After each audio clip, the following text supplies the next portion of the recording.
Ouvrons nos Bibles ensemble dans la première épître de l'apôtre Pierre.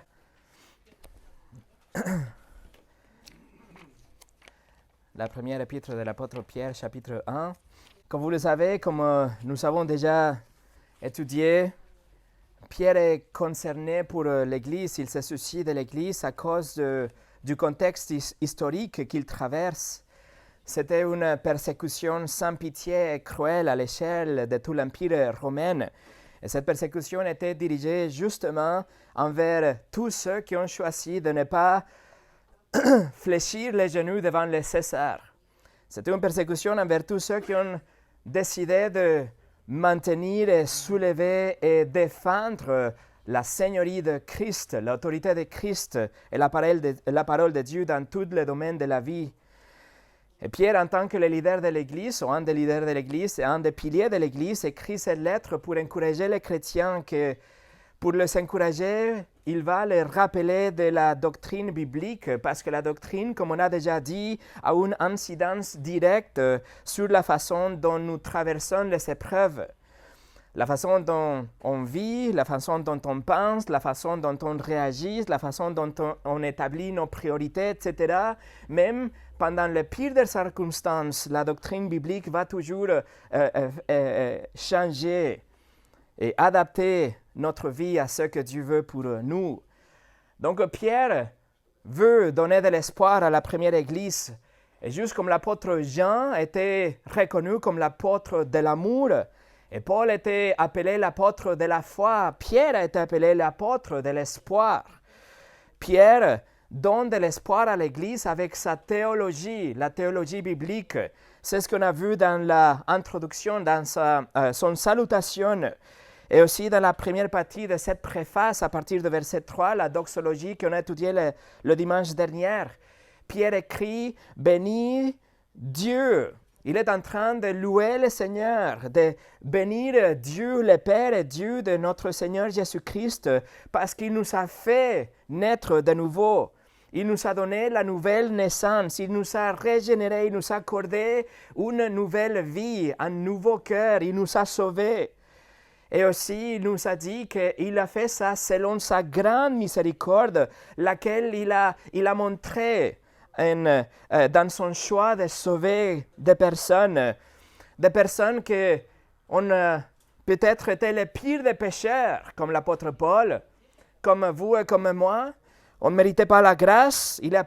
La grâce n'est pas basée sur la performance humaine ou une valeur de chaque homme, mais c'est juste la grâce de Dieu qui nous a sauvés. Et c'est pour ça que nous bénissons Dieu, Pierre nous dit. Et nous avons vu combien de théologie nous avons déjà déballé dans cet épître. L'épître de Pierre, c'est vraiment comme un beefsteak. C'est vraiment la viande, c'est vraiment la doctrine solide. Non seulement cet épître va guérir un cœur blessé, mais il nous donne aussi la force et le pouvoir pour traverser les épreuves.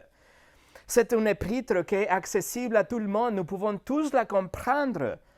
Et en fait, la première épître de Pierre était la source d'encouragement en Allemagne après la Deuxième Guerre mondiale. J'ai lu dans une université, c'était le livre qu'il étudiait sans cesse parce que c'était l'encouragement après la dévastation de la guerre. Aussi dans la Yougoslavie d'avant et aussi dans l'Indonésie musulmane d'aujourd'hui, la première épître de Pierre, c'est le livre de la Bible le plus populaire parmi les chrétiens. Aujourd'hui, aussi, l'Église persécutée en Afrique étudie la première épître de Pierre parce que c'est pertinent, c'est quelque chose qui nous donne de l'encouragement, même si nous avons une vie, si vous voulez, calme en ce moment, mais elle nous prépare pour l'avenir. Alors nous allons continuer notre étude aujourd'hui pour que notre cœur puisse se remplir avec la bonne doctrine et que notre vie continue à louer le Seigneur, même dans les temps sombres lorsqu'ils viendront. Mais avant de commencer aujourd'hui, nous allons prier. Seigneur, nous te remercions pour ta parole et nous te remercions pour ton Saint-Esprit qui nous guide à travers ta parole. Nous te demandons, Seigneur, aujourd'hui de faire l'œuvre de ta parole, le pouvoir de ta parole, que soit déversé pour nous parler, pour nous changer, pour nous guider aujourd'hui, nous encourager, nous préparer pour l'avenir. Notre immersion pour la révélation que tu as donnée à l'apôtre Pierre, l'inspiration qu'il a reçue pour écrire cette lettre qu'aujourd'hui nous pouvons étudier. Seigneur, donne-nous, s'il te plaît, de la compréhension pour pouvoir suivre l'enseignement et donne-moi aussi la habilité pour pouvoir exposer tout ce que je voudrais. Seigneur, fais de nous, en tant qu'une Église, des agents de lumière préparés pour encourager les autres, mais aussi pour défendre ta Seigneurie. Au nom de Jésus. Amen. Le message d'aujourd'hui s'appelle « Une espérance vivante ». Une espérance vivante. Nous allons lire notre texte, le verset 3 jusqu'au verset 5, même si notre étude aujourd'hui sera que la deuxième partie de verset 3. Verset 3 au 5. Pierre écrit « Béni soit le Dieu et Père de notre Seigneur Jésus-Christ, qui selon sa grande miséricorde nous a régénérés pour une espérance vivante, par la résurrection de Jésus-Christ d'entre les morts, pour un héritage qui ne peut ni se corrompre, ni se souiller, ni se flétrir. Il vous est réservé dans les cieux, à vous qui, par la puissance de Dieu, êtes gardés par la foi pour le salut prêt à être révélé dans le dernier temps. » Je voudrais que vous remarquiez tout d'abord que la nouvelle naissance dans le verset 3 a deux conséquences. Une espérance vivante aussi dans le verset 3 et deuxièmement un héritage dans le verset 4. Mais la raison ou la source pour l'espérance vivante et pour la résurrection se trouve, la raison pour l'espérance vivante et l'héritage se trouve dans la résurrection. Et la résurrection, on la voit dans la deuxième partie du verset 3. Alors, la résurrection a deux conséquences, une espérance vivante et un héritage. Aujourd'hui, nous allons étudier les deux premiers aspects, une espérance vivante et la résurrection aussi. Et le troisième aspect, que c'est l'héritage, nous allons le voir lors de mon retour en janvier, Dieu voulant. Alors aujourd'hui, nous allons diviser notre temps dans deux choses, une espérance vivante et un sauveur ressuscité. Numéro 1, une espérance vivante. Regardez le verset 3 encore une fois. « Béni soit le Dieu et Père de notre Seigneur Jésus-Christ, qui selon sa grande miséricorde nous a régénérés pour une espérance vivante, par la résurrection de Jésus-Christ d'entre les morts. » La première conséquence de notre nouvelle naissance dans le verset 3, c'est une espérance vivante. Espérance.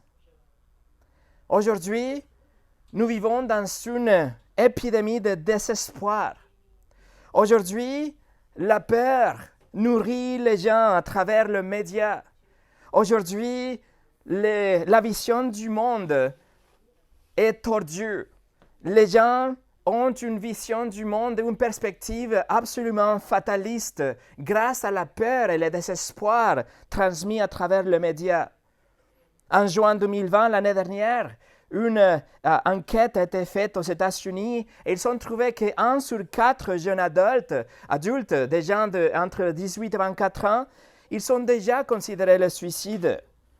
Et en mai cette année, il y a juste quelques mois, 51% des Américains ont dit qu'ils sont sans espoir et désespérés. Est-ce que c'est différent en France? Le taux de suicide en France aujourd'hui est au-dessus de la moyenne du reste de l'Europe. Chaque jour, environ 29 personnes en France se suicident, c'est-à-dire 9 000 personnes par an selon le site officiel. 200 000 essais de suicide sont aussi produits en France chaque année. Et c'est énorme. Nous vivons aujourd'hui dans une culture, une épidémie de désespoir, une pandémie de désespoir. Mais c'est évident, c'est naturel, c'est même logique lorsque le monde place leur confiance dans la science.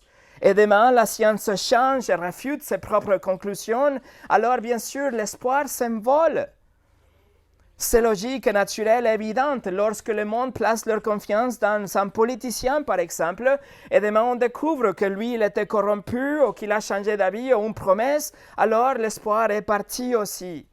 Le monde a aujourd'hui un espoir mort, un espoir sans substance, sans corps, sans aucun poids. Il n'a aucune fondation. Le monde est en train juste de vivre et il espère dans quelque chose qui est comme l'air, comme l'air.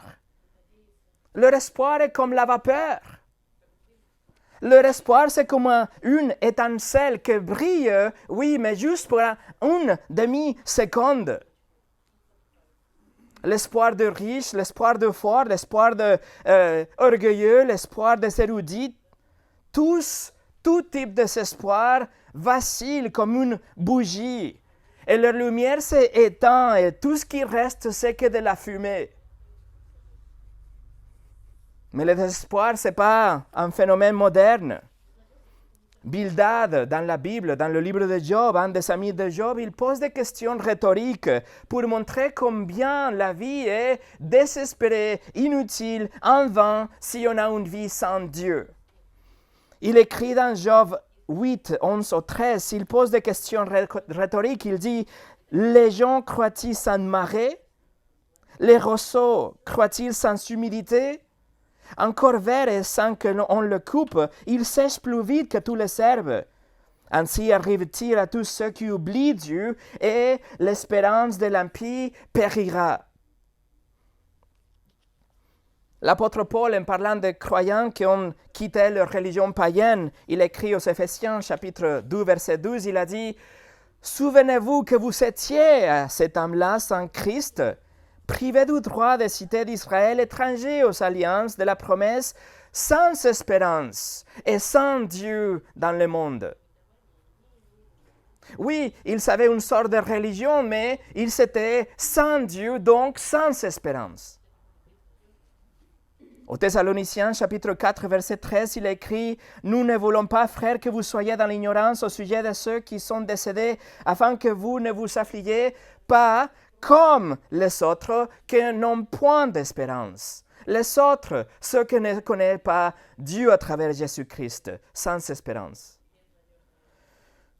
Dans la Bible, mes amis, l'espérance, ce n'est pas l'incertitude. Ce n'est pas juste de rêver quelque chose de bien. Ce n'est pas d'avoir de vœux pieux. Ce n'est pas quelque chose qu'on attend, peut-être quelque chose qui va arriver. Non. Dans la Bible, l'espoir, l'espérance, c'est une attente confiante. On attend quelque chose futur, une bénédiction future, mais notre attente est basée sur les promesses de Dieu et le caractère de Dieu qui ne change pas. Autrement dit, l'espoir biblique fait référence à quelque chose qui est sûr et certain, mais n'a pas eu pleinement été vu ou vécu. Mais c'est sûr que va s'arriver.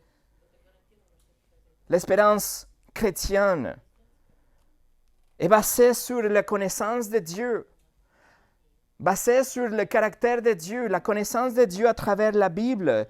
Et non seulement nous avons une espérance, mais nous avons une espérance vivante. Une espérance vivante opposée à l'espérance morte du monde. Une espérance morte basée sur des choses futiles, inutiles. Mais la nôtre, c'est une espérance vivante, c'est-à-dire une espérance impérissable, permanente, croissante, quelque chose de vie avec une vie.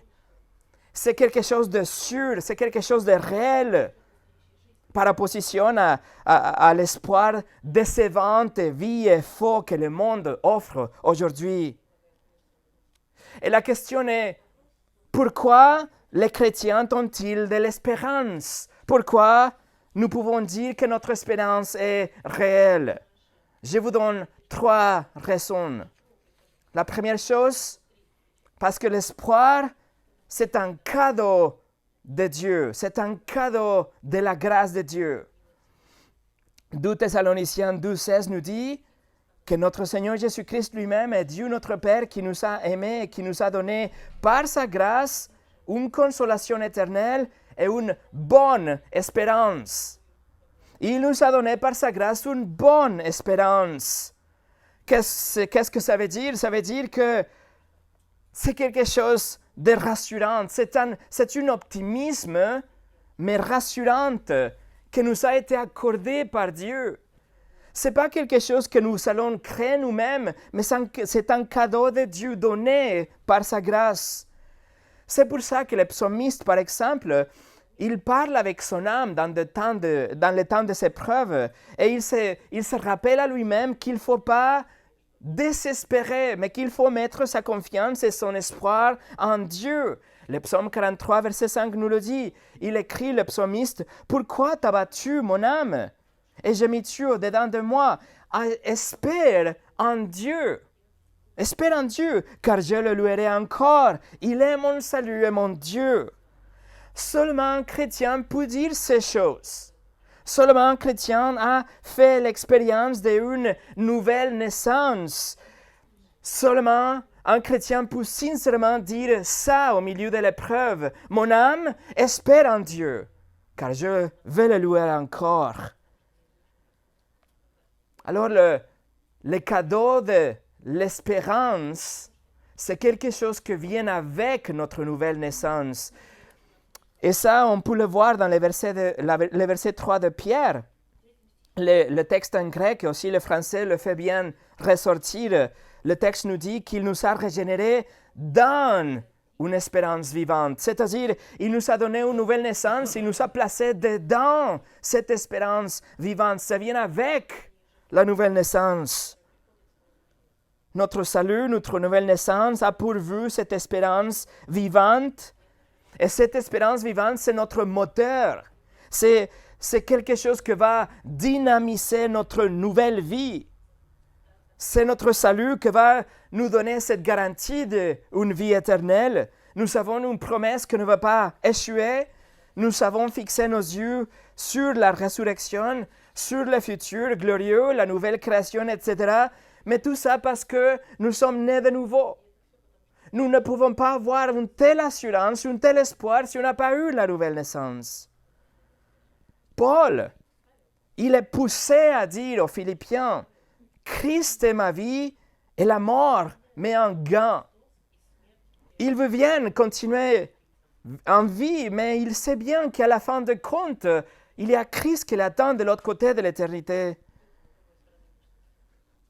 Non seulement l'espoir est un cadeau de la grâce de Dieu, mais deuxièmement, numéro 2, la deuxième raison, le chrétien peut avoir un espoir réel parce que c'est un ministère du Saint-Esprit. C'est l'œuvre du Saint-Esprit qui habite dans le nouveau croyant.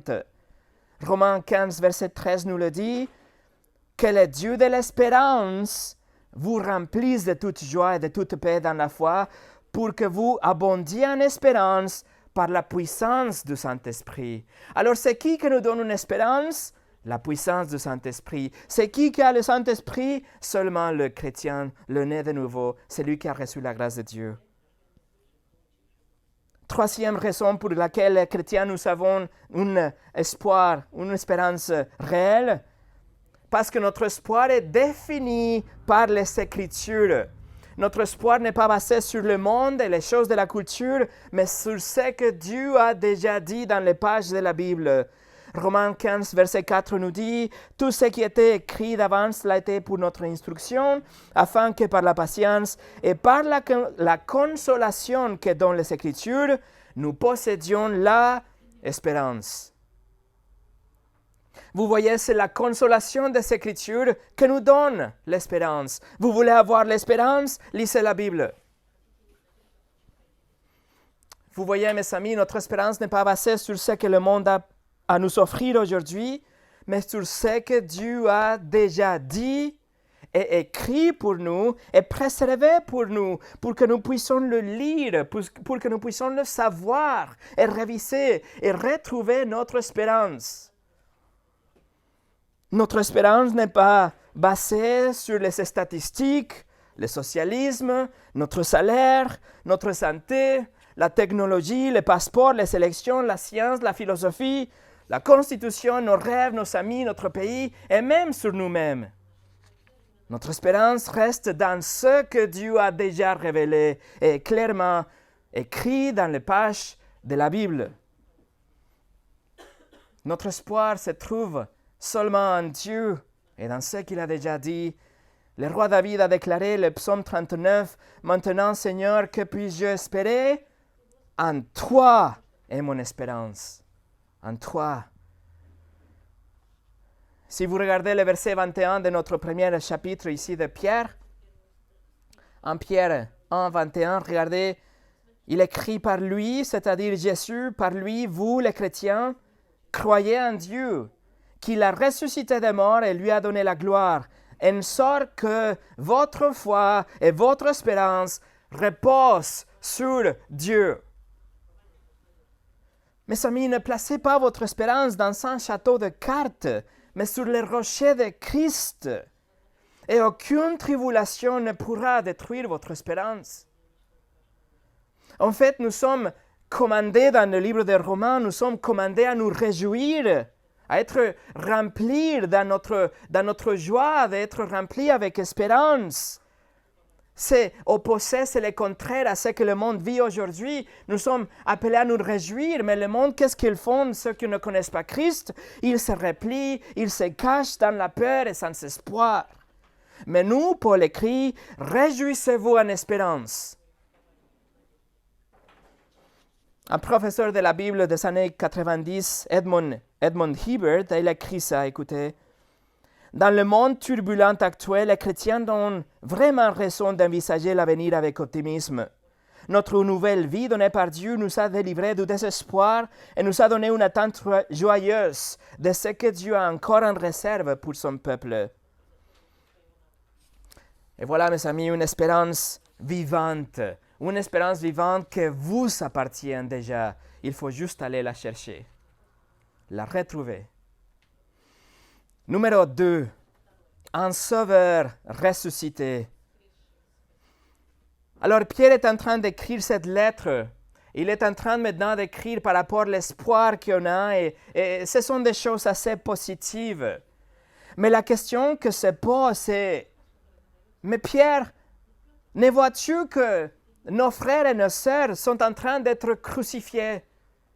Mais Pierre, ne vois-tu qu'ils sont en train de te rouler dans le cire et brûler vivant pour allumer le jardin de Néron? Mais Pierre, tu ne vois pas ces choses? Comment est-ce que tu veux que nous ayons l'espoir? Peut-être tu es juste un conférencier motivateur. Peut-être tu veux juste que nous ayons des pensées positives, de vivre une vie assez positive. Mais Pierre, tu n'as aucune raison. Quelle raison nous avons pour pouvoir avoir un tel espoir, une telle espérance?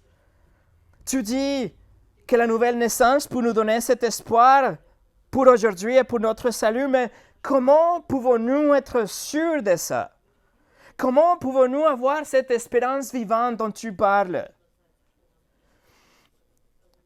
Réponse, parce que nous avons un Sauveur ressuscité. Regardez le verset 3. Béni soit le Dieu et Père de notre Seigneur Jésus-Christ, qui selon sa grande miséricorde nous a régénérés pour une espérance vivante par la résurrection de Jésus-Christ d'entre les morts. Notre espoir apporte le futur, ce que nous voulons au présent. Parce que notre présent et notre espoir est ancré dans le passé. Nous avons de l'espoir pour l'avenir, mais pour ce qui est déjà passé dans le passé, dont la résurrection historique de Jésus-Christ. Notre espoir est sûr parce que Dieu l'a déjà garanti dans le passé, avec l'effet historique de la résurrection de Jésus. Vous voyez, au début de son ministère, Pierre était rempli d'espoir. Il était rempli de joie parce qu'il espérait que Jésus était le Christ. Il pensait qu'il était le Messie de Dieu. Pierre aimerait bien que c'était Jésus qui écraserait les Romains et qui établirait un royaume, restaurer le royaume de David, le roi qui serait vénéré pour toute la terre. C'était l'espoir de Pierre et des autres apôtres, mais Pierre était déçu avec la crucifixion. Jésus était tué cruellement. Et quand Pierre a essayé de le défendre au Gethsemane, peut-être pour commencer une révolution et aller chasser les Romains, Jésus a dit qu'il fallait ranger son arme. Et par la suite, ils ont pris leur maître pour le tuer. Pierre a connu le chagrin, puis Pierre il a connu la culpabilité, l'agonie, parce que son meilleur ami avait été tué là. Et non seulement ça, il venait de renier son ami 3 fois quelques heures avant. Pierre avait perdu tout l'espoir. Jésus est mort. En fait, Pierre n'avait rien d'autre à faire. Il est retourné à la pêche. Il n'avait pas d'espoir pour faire une autre chose. Il n'était pas le Messie, il est mort aujourd'hui. Nous sommes toujours sous les Romains. Pas d'espoir. Mais la résurrection a tout changé. Vous vous souvenez le dimanche matin quand les femmes sont venues pour un courant pour annoncer que le Messie, que Jésus était vivant? On va ensemble au Jean chapitre 20. Jean chapitre 20.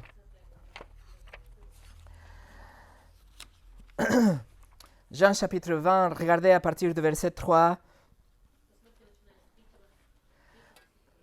Pierre et l'autre disciple sortirent et allèrent au sépulcre. Ils couraient tous deux ensemble, mais l'autre disciple courut plus vite que Pierre et arriva le premier au sépulcre. S'étant baissé, il vit les bandes qui étaient à terre. Cependant, il n'entre pas. Simon-Pierre, qui le suivait, arriva et entra dans le sépulcre. Il vit les bandes qui étaient à terre, et les linges qu'on avait mis sur la tête de Jésus, non pas avec le bande, mais pliés dans un lieu à part. Et ici, mes amis, Pierre, un homme sans espoir, est arrivé en courant. Pourquoi? Parce qu'il avait besoin de l'espoir. Et cette fois-ci, Pierre, il a cherché dans le bon endroit. Regardez le verset 8 et 9. Alors l'autre disciple qui était arrivé le premier au sépulcre entra aussi et il vit et il crut. Car il ne comprenait pas encore que selon l'Écriture, Jésus devait ressusciter des morts. Pierre et Jean ensemble, ils ont vu l'évidence de la résurrection et leur espoir était renouvelé dans un instant. Tout était clair maintenant. Tout avait un sens. Ce que Jean-Baptiste avait annoncé, voici l'agneau de Dieu qui ôte le péché du monde, était vrai. Oui, Jésus était l'agneau était sacrifié, il a été tué. Mais Jésus avait annoncé qu'il reviendrait. C'est ça. Jésus est revenu, tout est clair, Jésus est ressuscité, il y a de l'espoir parce que Jésus est vivant. Selon le livre de Luc 24, 34 et aussi en Corinthiens 15, 5, Jésus est apparu à Pierre avant de se montrer aux autres disciples. Pierre a eu une rencontre personnelle avec le Christ ressuscité, que ce n'est pas enregistré pour nous dans la Bible, mais pouvez-vous vous imaginer ce que cela signifiait pour Pierre? Cela signifiait de l'espoir. C'était tout. Tout ce qu'il croyait était vrai. Oui, Jésus était le Messie. Oui, Jésus était mort, mais il est ressuscité 3 jours plus tard. L'assurance d'un chrétien est enracinée dans la résurrection de Christ. Ça, c'est le cœur de l'Évangile. La résurrection établit pour toujours la validité et l'autorité de toutes les vérités des chrétiens, tout ce que nous croyons, tout ce que la Bible nous apprend. C'est la résurrection que nous donne de l'espoir pour le présent et pour l'avenir. Écoutez ce que Charles Spurgeon a dit. La divinité de Christ trouve sa preuve la plus sûre dans la résurrection. La souveraineté du Christ dépend également de la résurrection. Encore une fois, notre justification est suspendue dans la résurrection du Christ. Notre régénération même dépend de sa résurrection. Et très certainement, notre résurrection ultime repose ici. Il dit, le fil d'argent de la résurrection traverse toutes les bénédictions, depuis la régénération jusqu'à notre gloire éternelle, et les relie entre elles.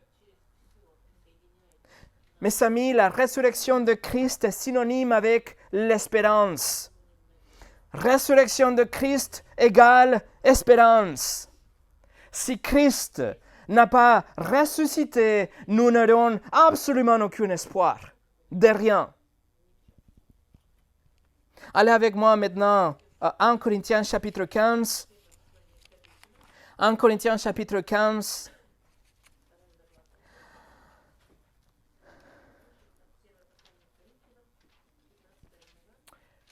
En Corinthiens chapitre 15, regardez à partir du verset 14 jusqu'au 19. Paul écrit, il est en train de réfléchir, il est en train de poser des questions. Et si Christ n'est pas ressuscité, notre prédication est donc vaine, et votre foi aussi est vaine. Et il se trouve même que nous sommes des faux témoins à l'égard de Dieu, puisque nous avons témoigné contre Dieu qu'il a ressuscité Christ, tandis qu'il n'aurait pas ressuscité si les morts ne ressuscitent point. Car si les morts ne ressuscitent point, Christ non plus n'est pas ressuscité. Et si Christ n'est pas ressuscité, votre foi est vaine. Vous êtes encore dans vos péchés. Et par conséquent aussi, ceux qui sont morts en Christ sont perdus.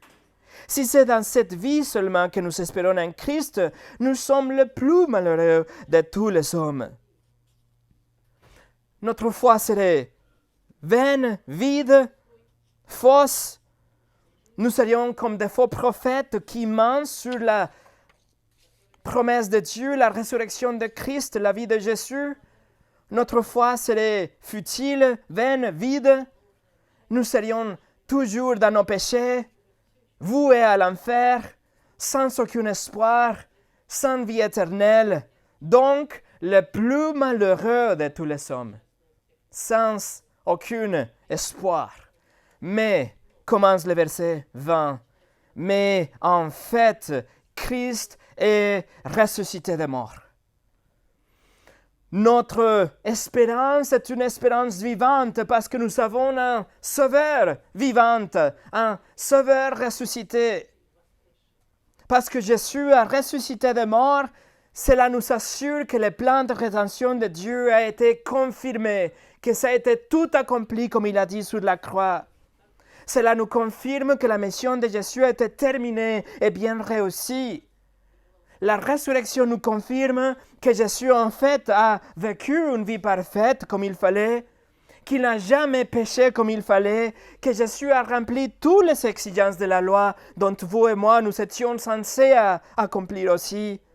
Jésus était l'agneau parfait de Dieu qui est mort à la place des pécheurs.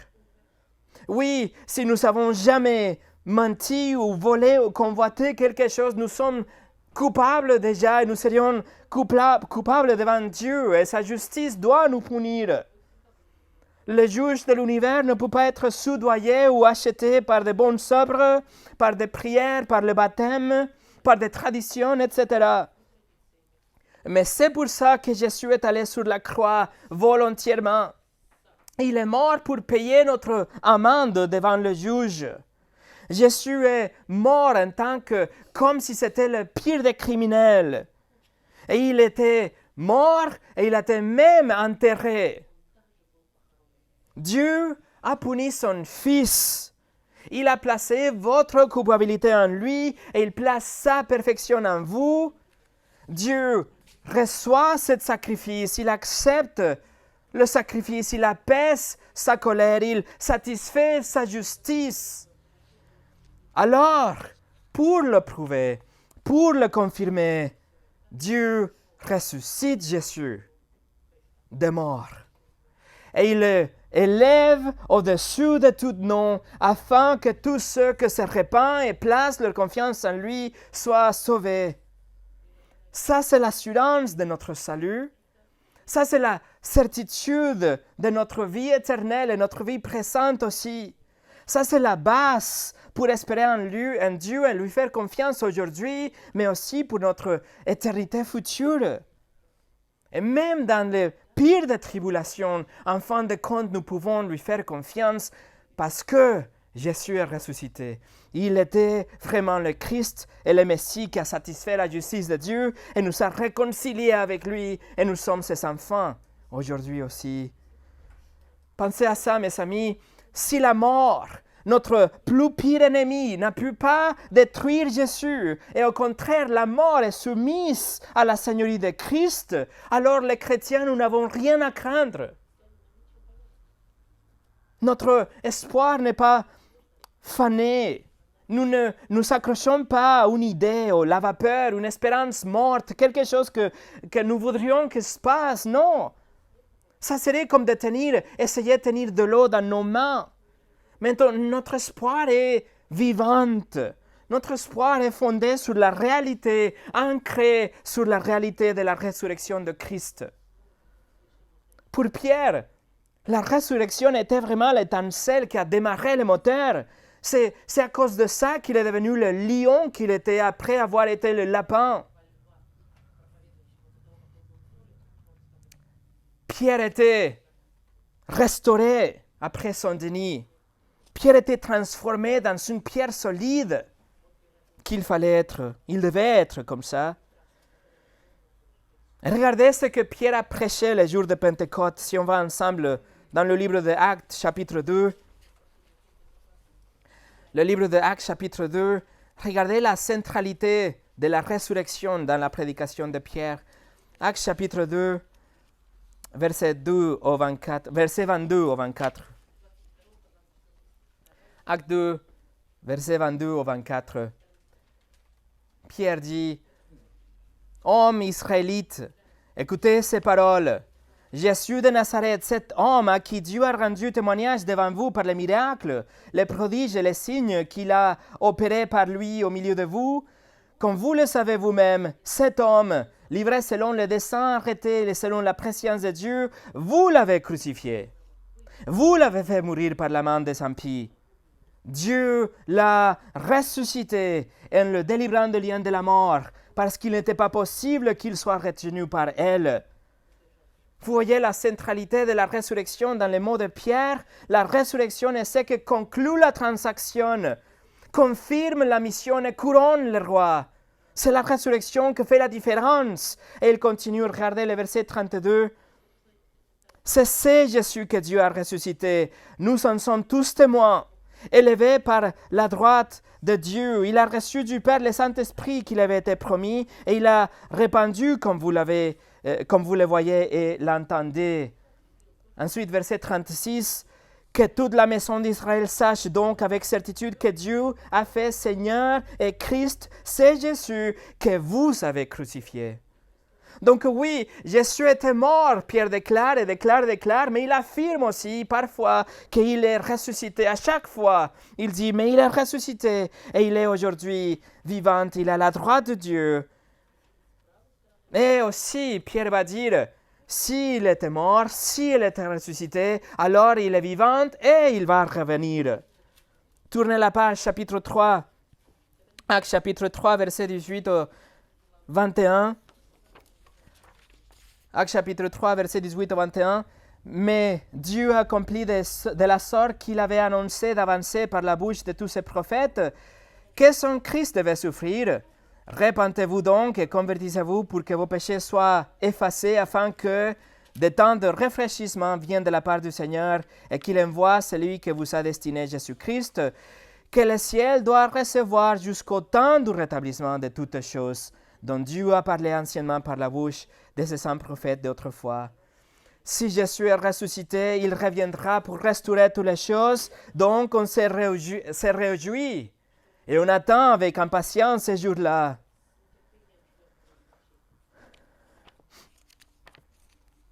Nous revenons à 1 Pierre chapitre 1. Et regardez juste pour un moment le verset 13. 1 Pierre chapitre 1, verset 13. C'est pourquoi, saignez le rang de votre entendement, soyez sobres et ayez une entière espérance dans la grâce que vous sera apportée lorsque Jésus-Christ apparaîtra. Voilà l'espérance et voilà le retour de Christ. L'espérance de Pierre, c'était une espérance vivante. Et son espoir était enraciné dans la résurrection de Jésus. Notre salut, notre vie éternelle, notre résurrection ne serions pas possibles si Jésus n'était pas ressuscité. Mais comme il est ressuscité, elles sont sûres. Pas étonnant que Pierre a écrit par rapport à la résurrection dans le verset 3 qui a commencé avec une doxologie, si vous vous souvenez. Pierre a commencé en bénissant Dieu, le verset 3, et il finit avec la résurrection. La résurrection, c'est la chose la plus glorieuse parce qu'elle confirme le plan de rédemption de Dieu et apporte la gloire comme Dieu le mérite. Un théologien qui s'appelle Edmund Clowney a écrit « Notre espérance est ancrée dans le passé. Jésus s'est levé. Notre espérance reste dans le présent. Jésus vit. Notre espérance s'achève dans l'avenir. Jésus revient. » Et pour finir, Pierre écrit cette lettre pour donner de l'espoir à cette église, l'église persécutée, au milieu de toute épreuve, au milieu de la persécution. Et le seul moyen pour trouver vraiment de l'espoir, c'est se centrer, comprendre, assimiler, croire la réalité de la résurrection de Jésus. Alors, mes amis, je vous invite, souvenez-vous de la résurrection. Souvenez-vous que oui, Jésus est vraiment mort pour nos péchés, mais aussi qu'il est vraiment ressuscité. Souvenez-vous que oui, il a payé notre amende avec son sang, mais souvenez-vous qu'il n'a resté dans le tombeau, mais que la résurrection, c'est le sceau d'approbation de Dieu, que sa mission dans le monde était un succès. Donc, nous avons une espérance vivante. Nous avons un sauveur vivant. Nous pouvons avoir la paix avec Dieu aujourd'hui parce que nous sommes adoptés dans sa famille. Il s'en soucie de nous, il nous aime. Il nous traite en tant que des enfants. Nous sommes à l'ombre de Tout-Puissant, même dans le plus pire des scénarios possibles, nous sommes quand même à l'ombre de Tout-Puissant. Donc, souvenez-vous de la résurrection. La tradition nous dit que Pierre et son épouse ont été tués sous la persécution de Néron. Pierre était crucifié dans une croix renversée parce qu'il a dit qu'il n'était pas digne de souffrir la même mort que son maître. Donc, ils ont renversé une croix, ils ont crucifié Pierre et son témoignage était tellement puissant que la tradition dit encore une fois que les gardiens même, il était converti là au pied de la croix. Mais avant de crucifier Pierre, et dans le but de le faire souffrir encore plus, ils ont pris sa femme, ils ont crucifié sa femme devant lui. La tradition nous dit que, alors qu'il a crucifié, Pierre l'a regardé dans les yeux et lui répétait « Souviens-toi du Seigneur! Souviens-toi du Seigneur! » Pourquoi disait-il ça? Pourquoi souviens-toi du Seigneur dans un tel moment d'agonie physique? Pourquoi souviens-toi du Seigneur? Pourquoi? Qu'est-ce qu'on doit se rappeler du Seigneur? Est-ce qu'on doit se rappeler qu'il a marché sur l'eau? Est-ce qu'on doit se rappeler qu'il a multiplié la nourriture, qu'il a guéri les lépreux, qu'il a été contre le système religieux du monde? Souviens-toi du Seigneur, il répétait. Mes amis, c'est de la résurrection du Seigneur qu'on doit se rappeler. C'est la résurrection du Seigneur que nous devons garder devant nos yeux tout le temps. C'est la résurrection du Christ qui nous donne de l'espoir aujourd'hui, une espérance vivante. C'est la résurrection de Christ qui matérialise notre foi. La résurrection cristallise nos convictions. La résurrection renforce nos courages. Elle vivifie notre témoignage.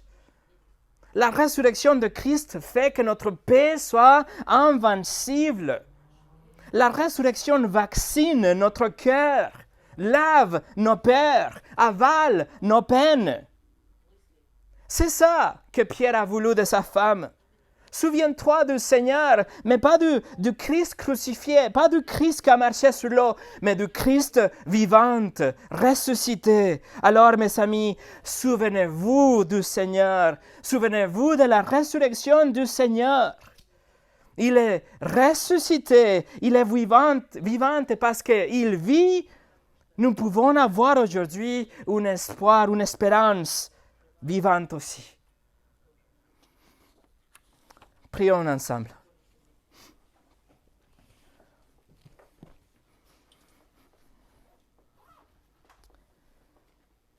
Oh Seigneur, où pouvons-nous pour trouver de l'espoir si ce n'est pas en toi? Où pouvons-nous nous cacher si ce n'est pas dans la résurrection de Christ et le fait que tout ce que tu as promis a été accompli par lui? Qu'est-ce qu'il y a de plus sûr, qu'est-ce qu'il y a de plus magnifique pour nous donner une espérance aujourd'hui que de penser qu'on aura une vie éternelle avec toi? Quelle pensée positive on peut penser au milieu de l'épreuve et la persécution à part le fait que Jésus est ressuscité? Seigneur, aide-nous, s'il te plaît, à fixer nos yeux sur la vérité de l'Évangile. La vie parfaite de Jésus, la mort sacrificielle et sa résurrection victorieuse pour qu'on puisse avoir une espérance vivante. Seigneur, protège-nous, garde-nous de toute la peur et le désespoir de ce monde, de tout ce que les médias et les amis, et les gens et les collègues, tout le monde essaie de nous décourager, de nous partager leur désespoir. Aide-nous à être des agents d'une espérance vivante. Donne-nous l'opportunité de partager le Christ ressuscité. Et que tous ceux qui ne te connaissent pas aujourd'hui puissent trouver la même espérance vivante que nous avons aujourd'hui. Seigneur, nous te remercions pour ta parole et nous te remercions que nous pouvons nous réunir aujourd'hui en liberté pour l'étudier. Garde-nous à travers ton esprit. Réaffirme les choses qui ont été dites ce soir. Rappelle-nous, convainc-nous. Au nom de Jésus. Amen.